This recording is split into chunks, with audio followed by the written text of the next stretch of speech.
warahmatullahi wabarakatuh. Nama saya Fathul Ahmad Futoba, saya peserta CPNS di Klaster Polri. Ini saya akan membahas tentang komitmen mutu.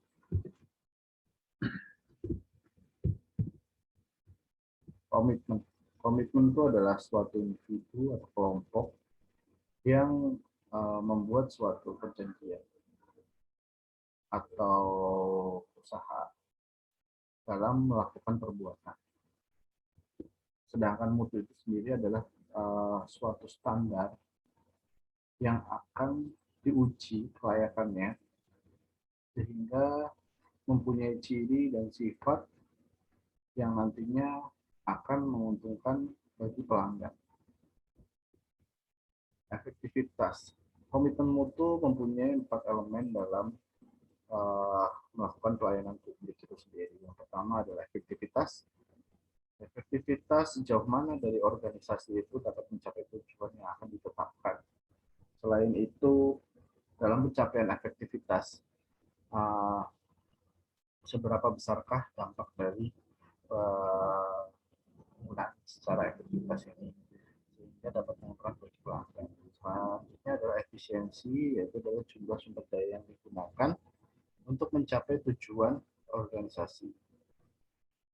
Selanjutnya ada inovasi. Inovasi adalah cara utama di mana suatu organisasi beradaptasi terhadap perubahan-perubahan yang ada di pasar yang berupa teknologi dan persaingan. Mutu itu sendiri adalah apapun yang menjadi kebutuhan dan keinginan sebagai konsumen tanpa memiliki nihil dan cacat, kesempurnaan dan kesesuaian terhadap persyaratan. Untuk menjaga suatu komitmen mutu, maka ada 5 yang harus dituju. Yang pertama adalah goals atau tujuan. Nah, tujuan terjadinya komitmen mutu itu apakah tujuan yang baik? Karena semua komitmen mutu itu harus dilakukan atas dasar tujuan. Yang kedua adalah peran. Bagaimana peran dalam melakukan pelayanan publik sehingga di peran itu sesuai dengan kebutuhan masyarakat. Adanya prosedur yang akan diberikan kepada masyarakat. Yang keempat adalah hubungan. Nah, hubungan ini bukan berarti hubungan yang antar kelompok, melainkan ini adalah hubungan antara teman kerja, pelanggan, dan masyarakat. Selanjutnya adalah kepemimpinan. Nah, kepemimpinan ini sangatlah penting di mana ketika pemimpin yang bagus, yang baik akan mewujudkan komitmen mutu dalam pelayanan publik yang maksimal dan optimal. Nilai dasar dari orientasi mutu yang pertama adalah komitmen dan kepuasan para customer. Biasanya komitmen dan kepuasan customer dilakukan ketika saat berpapasan dengan customer atau saat pertama kali berhadapan dengan customer. Bagaimanakah cara pelayanan excellent service kita terhadap customer. Yang kedua, cepat dan ramah. Yang ketiga, melayani dengan senang hati. Tentunya apapun pelayanan yang akan kita berikan harus dilakukan dengan senang hati dan pada keterpaksaan sehingga membuat kinerja kita menjadi lebih baik. Yang selanjutnya, melindungi dan mengayomi. Yang selanjutnya lagi adalah perbaikan berkelanjutan di mana setiap pelayanan mutu pasti selalu ada saran dan masukan supaya menjadi kinerja yang selanjutnya nanti akan mengalami perbaikan untuk pelayanan dari publik itu sendiri.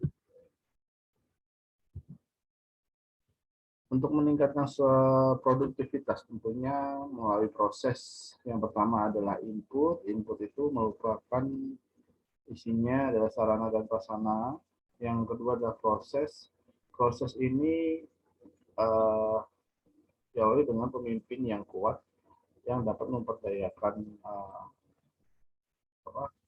karyawannya, di mana dia dapat memberikan motivasi, kemampuan, pendidikan, dan pelatihan. Tanggung jawab bersama dalam penilaian objektif bekerja secara optimal, sehingga akan memunculkan output yang baik sesuai dengan produktivitas yang meningkat. Dalam mencapai produktivitas terdapat dua. Yang pertama adalah motivasi dan ability. Yang motivasi adalah komitmen pada diri sendiri, empowerment, dan budaya. Sedangkan ability adalah edukasi, training, habitual, dan experience. Faktor-faktor yang memengaruhi pada capaian produk dan jasa yaitu adalah budaya kerja, di mana budaya kerja ini banyak mempunyai ciri khas yang atau yang susah untuk dirubah. Makin bagus budaya kerjanya, maka produk yang akan diciptakan makin baik. Selanjutnya adalah inovasi, semakin tingginya inovasi-inovasi untuk mengalami perubahan dan kreasi, sehingga dapat menciptakan produk yang baik. Nah, ini permintaan dari pasar. Agar tidak ketinggalan zaman, maka perlulah inovasi yang berhubungan dengan permintaan dari pasar itu sendiri, di mana masyarakat itu apa yang dibutuhkan, maka kita coba untuk memenuhinya. Setelah itu adalah flow input dan standar dan control. Nilai-nilai dasar orientasi mutu adalah manajemen mutu terpadu atau TQM, Total Quality Management, terdiri atas kegiatan perbaikan berkelanjutan yang melibatkan setiap orang dalam organisasi melalui usaha yang terintegrasi secara total untuk meningkatkan suatu kinerja. Ada 5 pilar dari TQM itu sendiri, yaitu produk, proses, organisasi, pemimpinan, dan komitmen. Ada beberapa analisa dalam manajemen mutu, yaitu menggunakan Fishbone. Selain itu, ada pendekatan menggunakan PDCA, di mana ini adalah plan, perencanaan, melakukan apa yang direncanakan, setelah dilakukan, melakukan pengecekan apakah sesuai dengan prosedur, setelah itu acting-nya. TQM dapat dicapai melalui 7 komponen, yaitu berfokus pada pelanggan yang pertama ya, obsesi pada mutu, pendekatan secara ilmiah, komitmen jangka panjang, kerjasama tim, perbaikan secara berkesinambungan. Selanjutnya adalah diklat atau pelatihan. Baik, terima kasih